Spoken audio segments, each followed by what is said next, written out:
Good evening, everyone, and welcome to One2One Wealth Strategies' first client education event of 2026.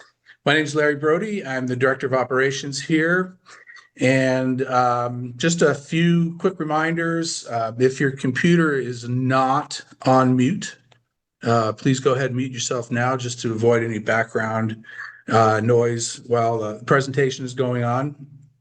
And also, today's presentation is titled The Do's and Don'ts of Retirement Preparation. And you're going to hear a question and answer session from one of our managing partners, Robert Young, and one of our vice presidents of wealth management, Tex Sigrist. And when they are done, then another one of our managing partners, Adam Carlett, will do his usual state of the markets update. He'll talk a little bit as well about the recent geopolitical tensions that have come our way in the last few days. Before we start, just have to go through a few of our regular housekeeping items. Just a reminder, this meeting is being recorded. And once we are done and the recording has gone through our compliance department, we will make it available for everybody to view. If you have any friends obviously it's not just for clients. If you have any friends you think might be interested, feel free to share that link with them as well.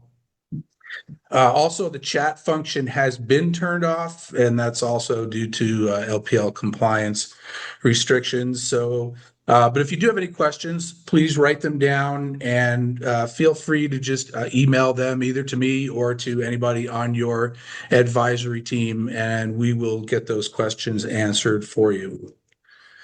And just lastly, just a reminder to everyone watching tonight that the information presented is intended for general education purposes only. It's not intended to, and it doesn't provide any specific investment advice or recommendations to anyone.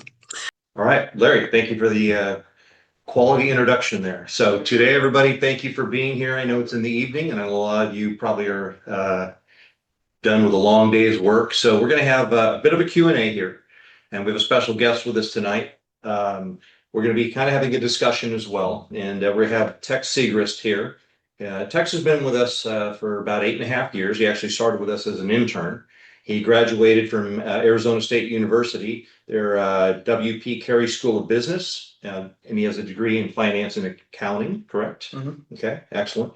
He is our senior vice president of wealth management, and somebody that I talk with every day. We do a lot of collaboration together, works with a couple hundred at least clients of ours, and it probably sat in a few thousand meetings. So a lot of experience, seen a lot of things, and we're actually just going to have a discussion about that today. So our focus is going to be on three things. We're going to talk a little bit about people that are pre-retirees. So let's say people that maybe are in their 40s and 50s and really kind of approaching retirement. And then we're also going to add a third group in there, and that's going to be business owners, because business owners, small business owners, do have a very unique situation. So we'll talk about that a little bit. So welcome, Tex. Thank you. All right. Look sharp. I like that shirt very much. I mean, apparently this is a company, we did not plan this, but apparently we actually bought our shirts at the exact same place. So, when we're done, we'll give you the website so you can go order your own blue shirt, white shirt. But anyhow, all right, so let's get started. So we're going to kind of start out with pre-retiree. So I would say most people probably in their, let's say 40s to 50s and up, that are kind of saying, okay, well, my runway is getting a little shorter before retirement. And I'm going to kind of give some of the do's and don'ts, things that we've seen people do that are not a good idea, things that we've seen them do that are good, would be a good practice. And I think we can learn from both. So I think that's a big part of it. So let's start out. Probably the first question that a lot of people ask, and that's how far in advance would you recommend that people typically start to prepare for retirement? Mm-hmm. What's ideal?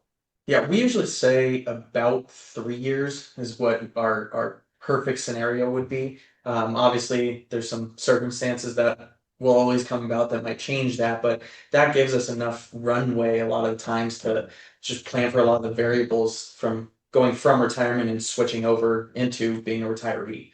Okay. So good. And doing it let me just ask this. We know we always get people that I think there's a funny cartoon, I can't remember who wrote it, but basically the guy sitting down in front of an advisor, and he says, hey, I have no money, and I want to retire this afternoon, this is your opportunity to become a superstar or something like that, or something like that, right? So we'd pretty like a little, yeah, I think you're right.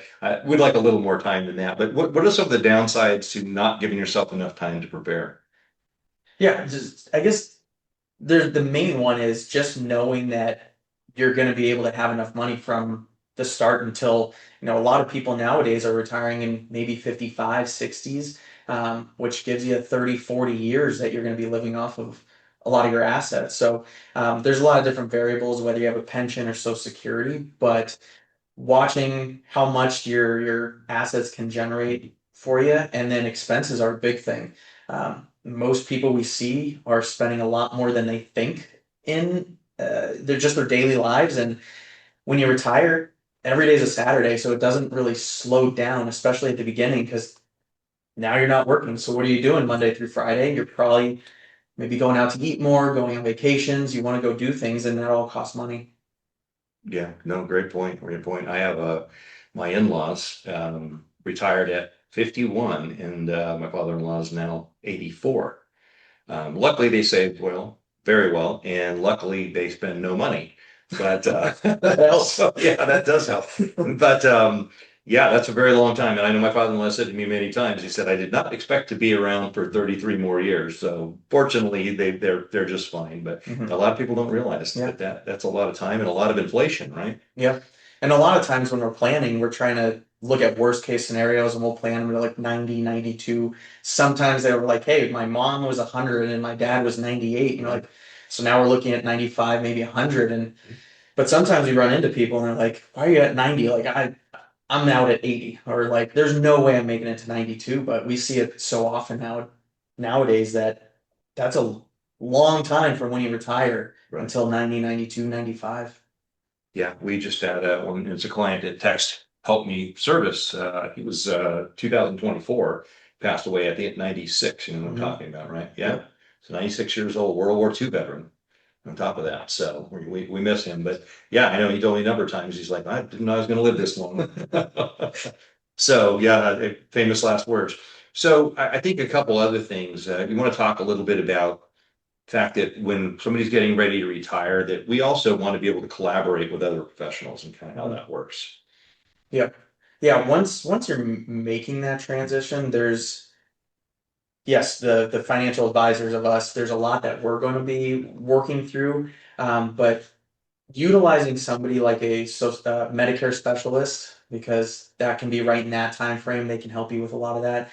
Even CPAs, tax wise, that's a big change in your life, going Yeah. from earning income, making money, to now your money's working for you and you're taking income from it, as well as estate planners, attorneys. Yes.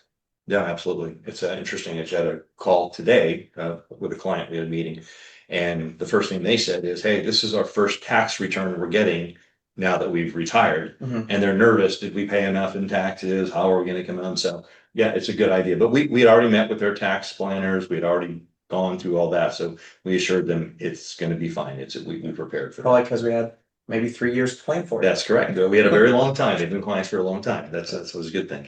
And understand that, if somebody comes to us and they're new and they are looking, we have some clients that just came to us, they want to retire at the end of the year.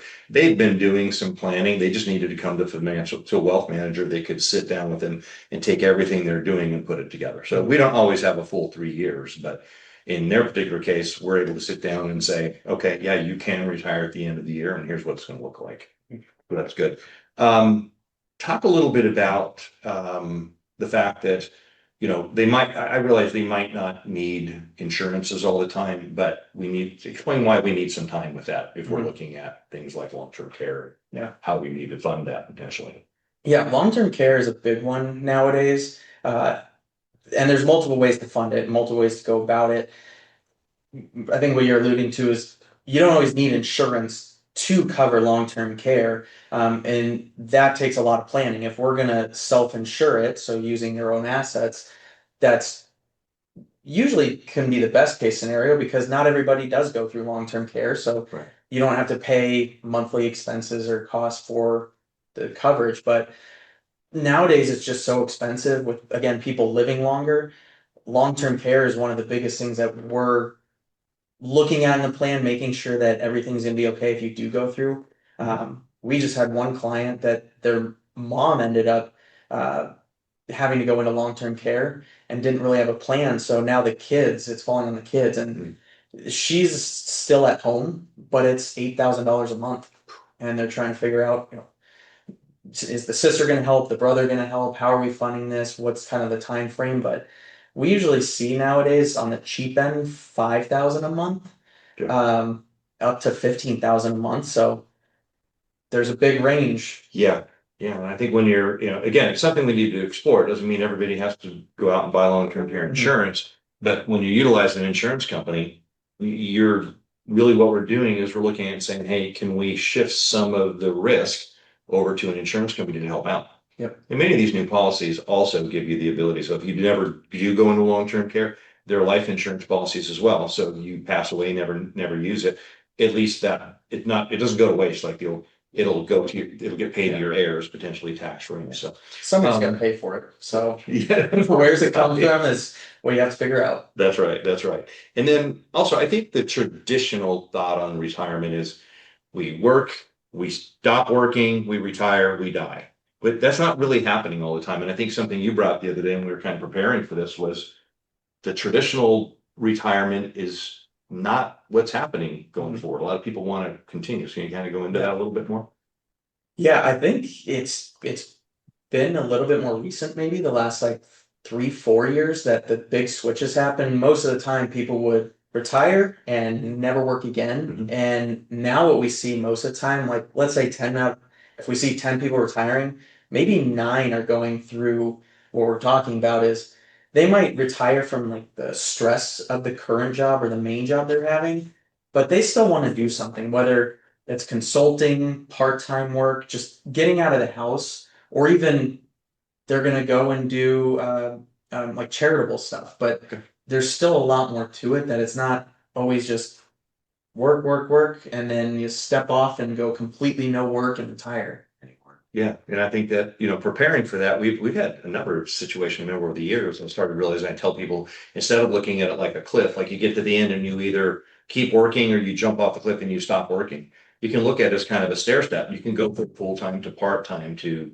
maybe independent contractor, consulting, that sort of thing, to then maybe fully retired. So you can do it in phases, so to speak. And I think more and more people are looking at that. And it's also another way. I remember sitting with a client, they wanted to retire at 62, and we said, you can, but here's the restrictions you're going to have. But if you work till 65 and continue with the part-time or consulting in their case, you can earn substantially less, have less stress, but that 3 years made them be able to retire with a lot less concerns. Yeah. I think a lot of people are thinking of retirement as not as much stress. So yes, that part means something different to everybody. That's true. That's true. So I think you were telling me a story, one last thing, about some clients that did come in kind of at the last minute. I think it was only weeks in advance or something. Yeah. And tell us how that went. Yeah, that's a different beast. It changes things quite a bit, and sometimes that happens. People are like, "Hey, by the way, I'm retiring in 3 weeks," and you're like, "Oh, okay." But when that does happen, we have to just watch. Usually, the expenses again are the biggest thing. You're watching your P's and Q's on what's going in, what's going out, because we haven't had all this time to plan and go through. Hey, what are we doing for maybe health insurance, which is going to be expensive? Long-term care, have we been able to get to that point of figuring out how to fund it? And a lot of people do want to travel in retirement, so maybe some things are going to you're going to have to lower your expenses if you do want to travel. But it's kind of a give and take, because if you're retiring in 3 weeks, we only have short time to figure that out. Yeah, that's pretty good that you got that done. And how did that turn out? I mean, and my understanding is that you got it done, but they have to, it's something you've had to really kind of watch a lot closer than we would have needed to had they prepared longer. Yeah, just watching it closer, probably a couple more meetings, checking in more often. In that case, just to make sure we're still figuring, we still have the plan built, but making sure that we're following the plan. Yes. Yeah, that's important to do that. So I'm going to switch subjects to one that a lot of people don't really think about when it comes to financial planning, and that's risk management. And a lot of people, so kind of, so why do we do risk management for our clients? Kind of explain that. I mean, just what your best explanation might be for a client. So risk management, again, it's not something that most people think that we look at, but especially for pre-retirees, retirees, you're usually at your wealthiest point and you have a lot of assets. It's a lot different than when you're in college and all you have to your name is a couple frozen pizzas and some shirts. So now that you have all these assets, making sure what's able to be or open to creditors, just because, like you were saying earlier, you drive down the street and every 100 yards is a different uh, ambulance chaser, I guess you call them. Yeah, every billboard. Yeah, every billboard. So we're just in a very litigious country world. So protecting what you have is a big piece that we look at. Whether it's accounts, rental properties, just different assets and how we go about that. Okay. Yeah, and I think that a lot of clients don't realize risk management can be just things like having proper insurances in place. And sometimes it could be kind of explained like one of the big ones we look at is umbrella insurance, kind of go into a little detail on what that is. And we don't do property and casualty insurance, but we can certainly send them to their property and casualty person, but to kind of explain how an umbrella policy works over and above what they have. Yeah. Now protects them. Yeah, everybody's kind of usually aware of, you have your car insurance, you have your home insurance, and there's liability protections in there. But most of the time they're up to 250, 300,000, and nowadays just go buy a new car. Normal cars are 50, 70, 85,000 dollars. You get in another accident, insurance bills on top of that. So they're not always adequate, whereas an umbrella insurance sits over the top of everything and gives you additional protection. So they're going to be able to help you through payouts on, somebody suing you for car repairs or hospital bills. Somebody jumps into the back of your yard, and we've seen that somebody's robbing a house. They jump into the back of the yard, break their leg, and they're suing you because they broke their leg on your property. It's amazing, but I've seen that happen. Yeah. So an umbrella is able to kind of give you another layer of protection, and those insurance companies will also bring lawyers on your side to help make sure that they're paying out as little as possible. That's a good point. That's a good point. Yeah. I think that, I personally, I think it was 2 years ago, I witnessed an accident a little over 2 years ago. And I was right behind him, person turned right, a truck clearly blew right through the red light, hit them, somehow didn't kill him. But because I was first one on scene, I was there when the firefighters came, etc. But long story short, as I gave my name and I got a call from the, I guess you call private investigator for the defendant, and asked me questions about it and so forth. Followed up with me a couple of times. It came to learn that the driver who was not killed, not the driver that was hit, had permanent brain damage. And he said probably not going to be able to work again, etc. And this was, I'm not saying that the driver of the truck was doing anything malicious. We've all probably not paid attention for a moment, missed a red light or whatever, and he hit him. And now, I mean, this guy looked probably 35 years old. So what does it cost to replace someone's income for 30 years? Mm-hmm. So, that's a situation where you're either losing your life savings or bankrupt, or you make sure you have some umbrella coverage to cover something like that. Because that's not going to be $250,000. No. So it's tragedy. But it doesn't only just protect you, it's going to protect anybody in your household. So if you have kids, teenage drivers, it's going to protect them. If you have rental properties, you might need more because of your asset level, but it'll protect those as well. And it's very inexpensive. I know my wife and I have significant coverage there. We have it in our business, and you'd be shocked at how little that is. So I'd recommend those of you that are listening, if we haven't talked to you about it and you haven't looked into that, and as your assets grow, I think it's something we look at, revisit that, because I know the amount of coverage we carry now is significantly more than it was, 5 years, 10 years ago. So it's a big deal. Another thing that you named in here. So over concentrated in cash. Now, this is interesting how you put this under risk management. Can you talk a little bit about over concentration in cash? Mm-hmm. Yeah. Nowadays, we run into it almost every meeting is somebody has think yesterday we ran into somebody with $200,000 just in their checking and savings account. There's a different reason that we always run into, but most of the time what we're seeing is you're not keeping pace with inflation. Mhm.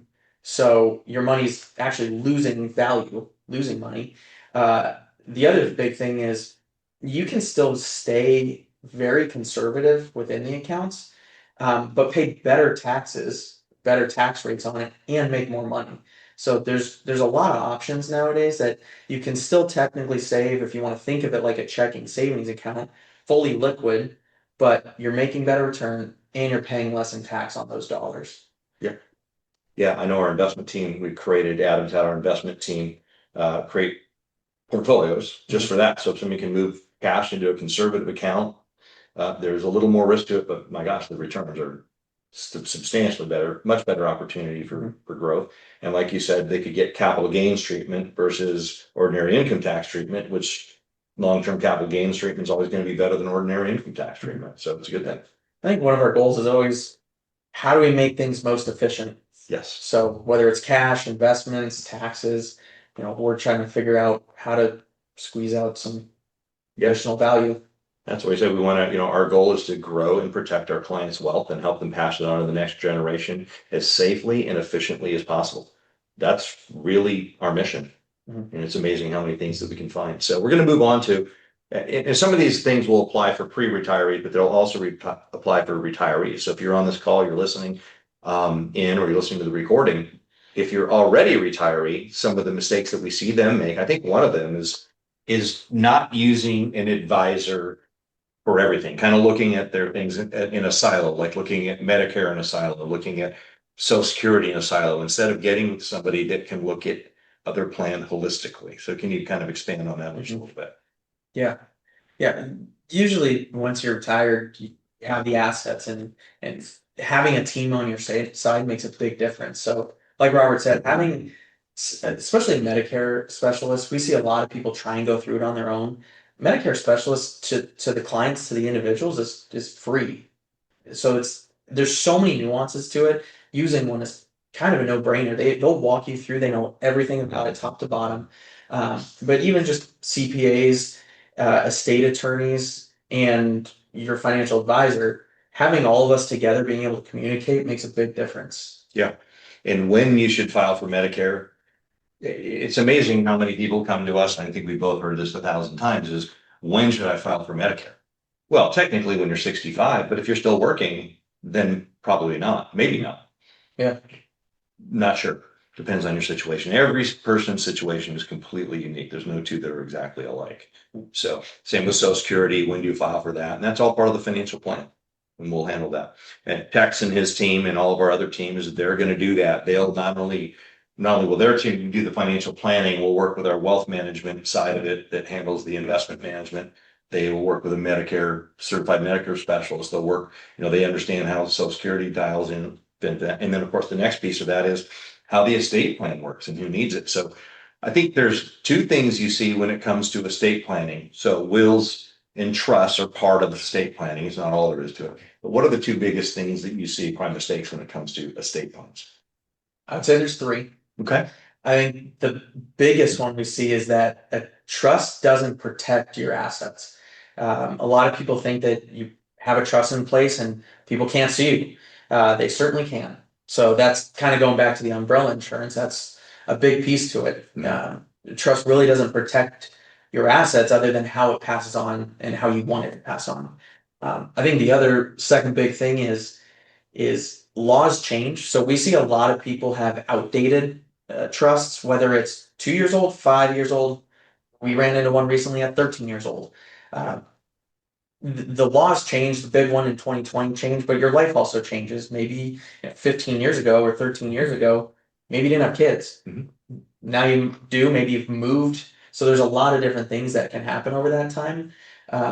And the other thing is if you've come from another state. So every state has different laws, and maybe you moved from Texas to here, California, Illinois, totally different. So you want to at least get a review and have an estate attorney in your state. So Arizona, if that's where you're at, look through it and at least let you know if there's some things that need to be updated. Okay. So what would you say to the average person if they haven't had an update in a while, they're not really sure, they came from out of state and their trust is from out of state? What do you usually recommend for them to do as the next step? Doesn't mean they have to get a whole new trust, right? No. Okay, so what Yeah. would you recommend? We recommend to at least have an estate attorney review it. And an actual estate attorney. We see a lot of people go through maybe credit unions that aren't full state attorneys. But having an actual state attorney look through the documents, do a review, it's usually pretty minimal cost, but then you'll know what needs to be updated and changes. It's well worth it. Yes, yes. Yeah, and things can change. I remember we did our first estate plan and my daughter wasn't born, and now she's 16 and driving, and we are in the midst of updating it for the, I think, updating it for the third time. Mhm. And because things change, a lot of things change in your life. So I think that's a big deal. So outdated, out of state, and maybe it's just fine, but I think the other thing is one other little thing I wanted to mention in there is people update their trust or they get a new trust and they don't fund the trust. Mhm. You want to explain? It sounds more complicated than it is. It's almost silly how simple this is, but you'd be shocked at the number of trusts that are out there that are not funded. So could you just kind of touch on that? Yep. Yeah. If you don't fund it, it's just really expensive paper. So That's right. the estate attorneys will usually give you basically a document a lot of times that hey, this is how we want it to be funded. But essentially it's just kind of changing, let's say you have a joint account, changing the name of it into your trust. So there's actual dollars, there's actual assets held by the trust, which makes it real or in force more than just paper. Yeah, yeah. We have one going on right now with a client where a relative passed away in another state and it was never put in the trust. In other words, all they had to do was put down on the beneficiary line the XYZ trust and it wouldn't be in probate. And now it's going to be some time. We had to find an out-of-state attorney in that state to help them, and we're still going through that problem. That could we had one that took close to a year recently where we went through that. So that's good. Okay, so last thing on this, and we're going to move to business owners. Don't think like an individual. I'll let you finish that one. So when you're talking about that, once you expand on it, I think I like where you were going. We were having this discussion the other day. So we say don't think like an individual, think like an endowment. So a lot of our clients, especially in retirement, want to go through inheritance. They want to pass on certain amounts, give to their heirs, and it opens up a lot more of planning because we're not just in planning now for Mr. and Miss Smith, but we're planning for the estate of the Smiths. So the kids, the grandkids, and how do we pass it on most efficiently to them? Yeah, and I think to expand on that, when we're, most of our clients, it's quite interesting. We have a really interesting mix of clients, but I would tell you, I can't think of too many of our clients that they just grew up with a silver spoon in their mouth and they just inherited tons of money and they didn't have to do a thing for it, right? Most, even if they did inherit it, might be more of a situation where they worked in the family business for many years and they took it over, that sort of thing. But what I would say is that most of them grew up, no money, built everything that they had, and then one day they have a lot of money, probably more than they're going to need.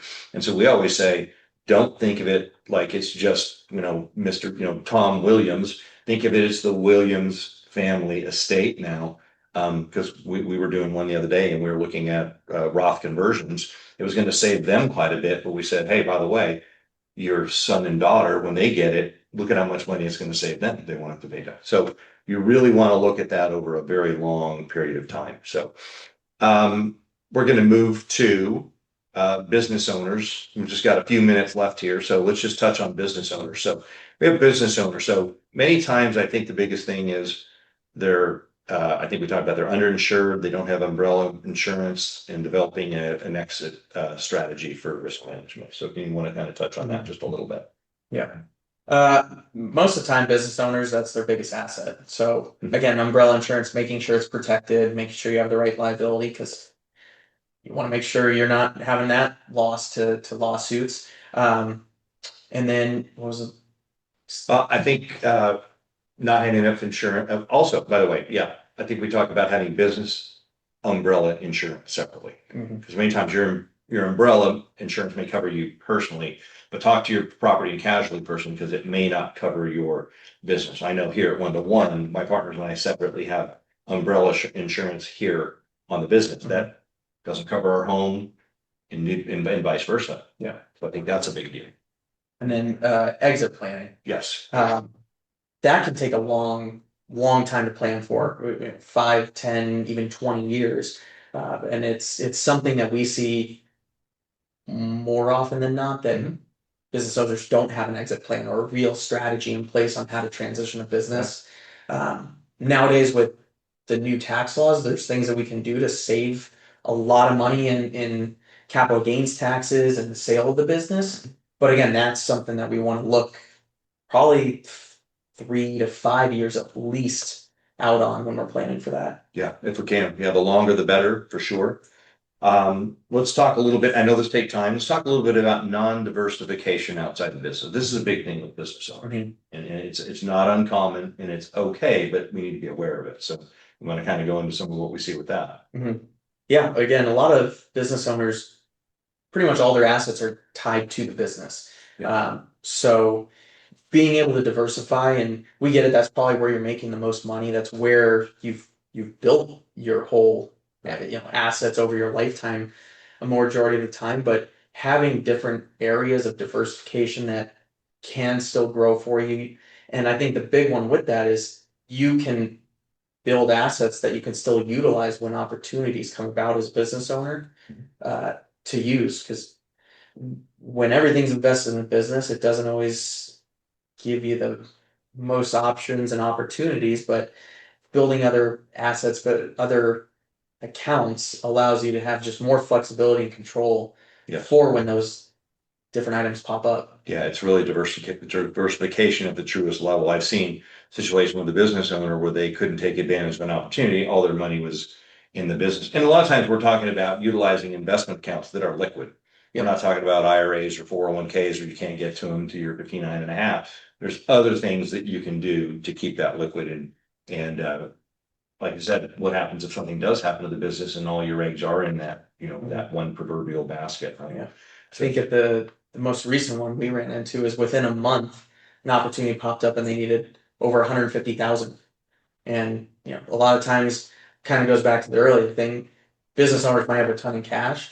Well, maybe we've been able to build the cash, invest it. We can still have better tax treatment, and it's flexible. Yeah, absolutely. We'll get it to you in a couple of days. Yeah, absolutely. And I think I remember a business owner client of mine had a large amount of cash. Said, "Well, something might come up. Something might come up." And I remember that sat there for years, and finally he brought it to me. And I remember going back, and he's like, "How much did I miss out on?"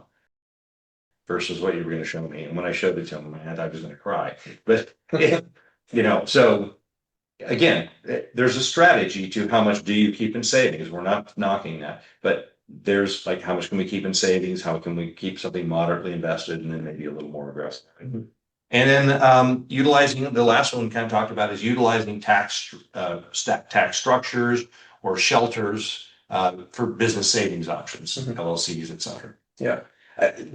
Business owners, a lot of times they love their business. It's their baby and they like hyper focus onto it.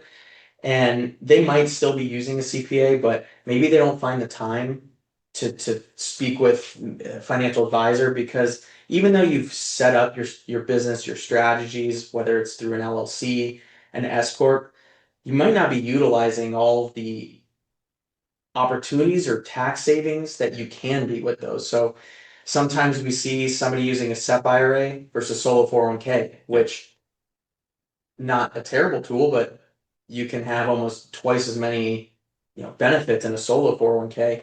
But just utilizing as a business owner all the options you can to still build your business, grow your net worth, and pay less in taxes. Yeah, and I think we want to make sure that we include, and we talk about business owners, we have a lot of clients who have perhaps left their industry and gone into consulting.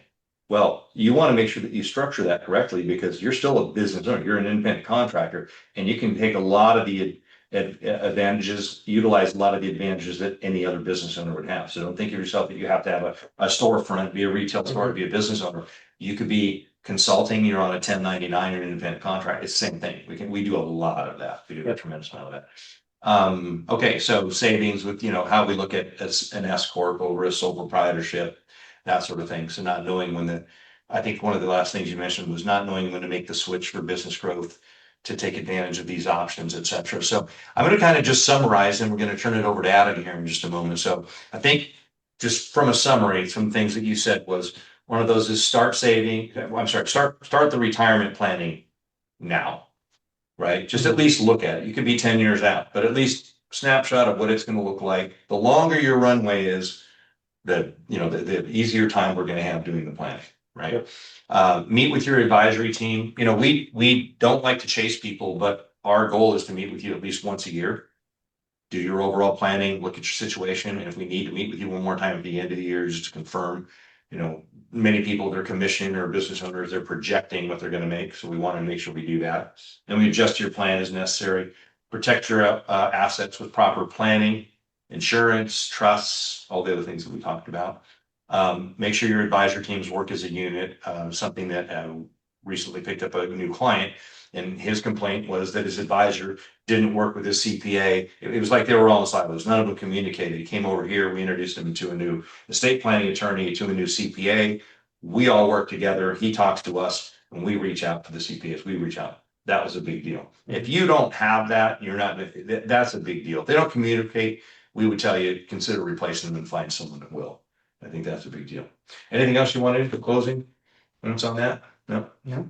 All right. So thank you everybody for being on it. I hope this was really helpful. Now what I want to do is I want to turn this over to Adam, one of my partners. Adam Carlett is going to kind of go over what's going on with the economy, what's going on with the portfolios. I know a lot of people, I think they're very tense about what's going on geopolitically right now, understandably so. And he's going to kind of cover that. And when Adam's done, he's going to wrap that up and he's going to turn it back over to Larry to close out. Thank you, everybody. Thank you, Robert and Tex. Great job. Appreciate your insight on that. And everyone, appreciate your time. I like to keep this as brief as possible, but give you an update on where the market's at. I always really enjoy what's going on in the markets. And from a day-to-day perspective, I'm always looking at that. So we're going to talk a lot about the major indexes. Dow Jones Industrial Average, which is just 30 U.S. stocks, but very large U.S. stocks. The S&P 500, the largest 500 U.S. stocks. The NASDAQ Composite, which is made up of mainly tech stocks. The Russell 2000, which is going to be mainly small cap stocks, excuse me.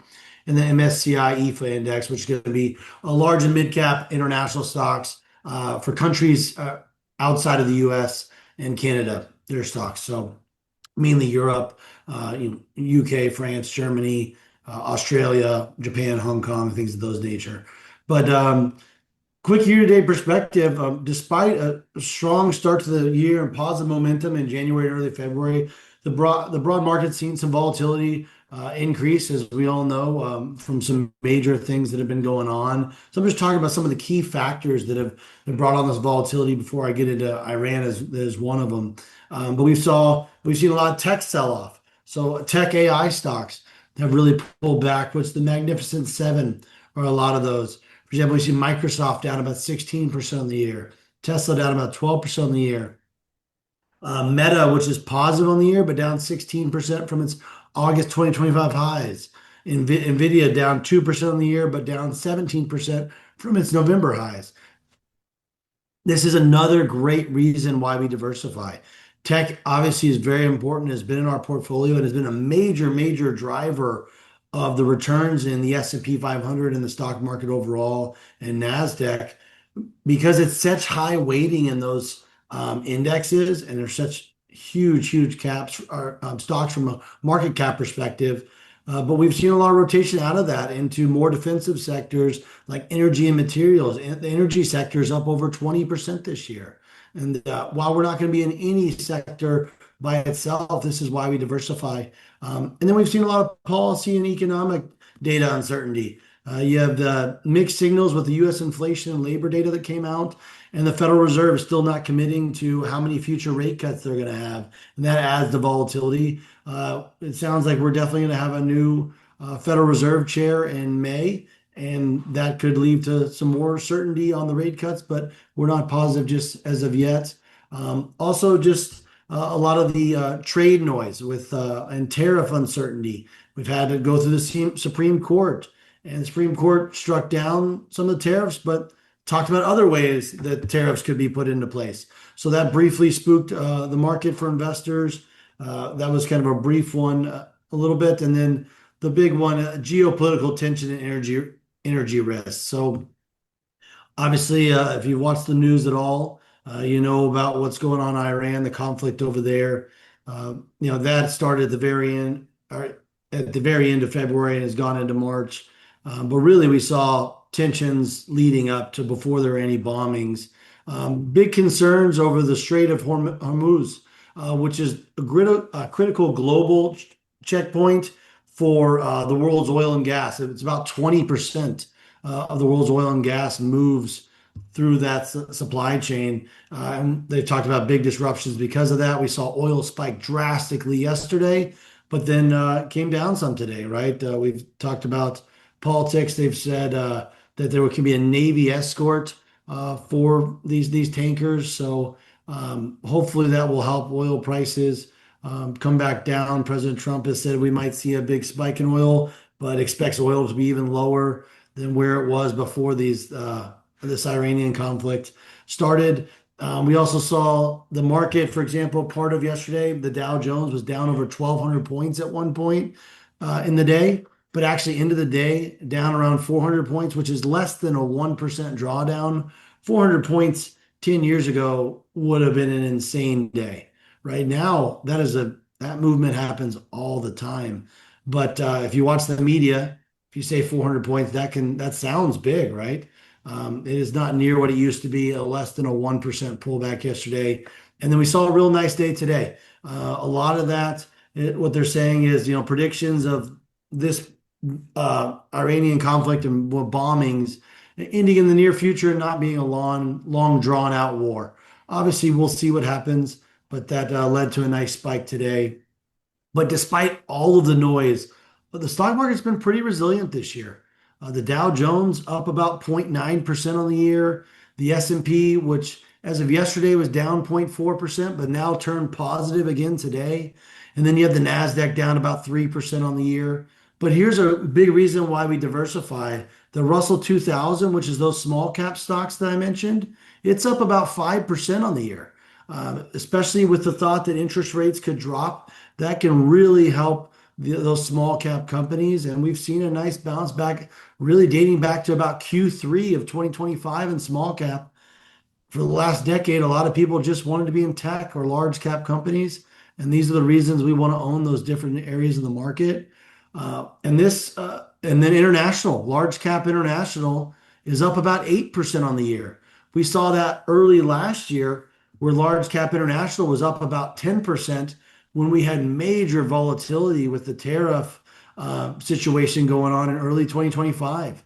And a lot of people forget it, but we've had a lot of volatility. And this is very normal. This is next to nothing on what the market's done so far this year as far as volatility is concerned. We saw the S&P drop 21% from its all-time highs in February 2025 till early April 2025. Since then, the S&P has jumped 39% from the bottom of April 2025. Now, again, the S&P wasn't up 39% last year. It was up around 16-ish, but that's if you're 100% stocks just in the S&P 500, which is the largest 500 U.S. stocks. But if you got out during that volatility during the tariffs last year, you missed out on 39% gains in large cap U.S. stocks.